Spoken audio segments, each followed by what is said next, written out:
कावेरी नदी का निर्माण। गर्मी के भीषण दिन दक्षिण में सूखा पड़ गया था। ऋषि अगस्त्य को लोगों की हालत देखी नहीं जा रही थी। तभी उन्होंने सोचा कि यदि दक्षिण में भी एक नदी होगी तो पानी और सूखे की समस्या को हल किया जा सकता है।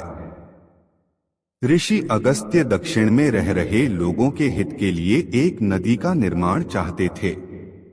वे उम्मीदों के साथ भगवान शिव के पास गए।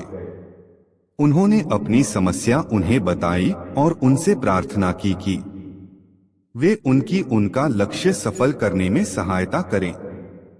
भगवान शिव को उनके विचार ठीक लगे तो उन्होंने उनकी यह प्रार्थना स्वीकार की और उन्हें एक छोटे पात्र में पानी दिया और कहा कि आप जहां भी इस पानी को डालेंगे वहीं से नदी का निर्माण हो जाएगा। जब ऋषि और भगवान शिव आपस में वार्तालाप कर रहे थे तो गणेश जी ने उनकी यह बात सुन ली और वे भी इस कार्य में ऋषि अगस्त्य की सहायता करना चाहते थे। वे भी ऋषि अगस्त्य के पीछे पीछे चल पड़े।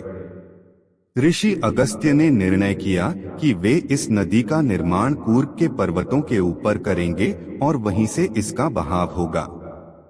सफर के दौरान ऋषि अगस्त्य थक गए और वे आराम करने के लिए कोई जगह ढूंढने लगे। तभी रास्ते में उन्हें एक छोटा बच्चा मिला जो अकेला खड़ा हुआ था। ऋषि ने उस बच्चे से निवेदन किया कि वह उस पात्र को थोड़ी देर के लिए पकड़ ले ताकि ऋषि आराम कर सकें।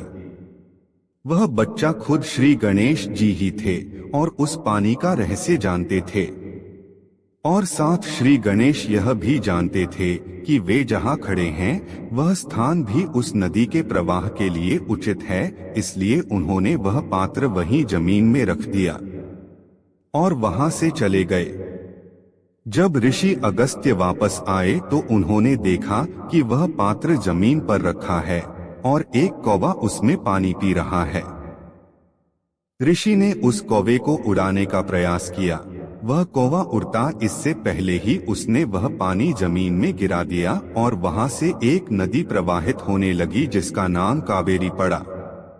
और गणेश जी ने कावेरी नदी के प्रवाह के लिए ऋषि अगस्त्य की सहायता की।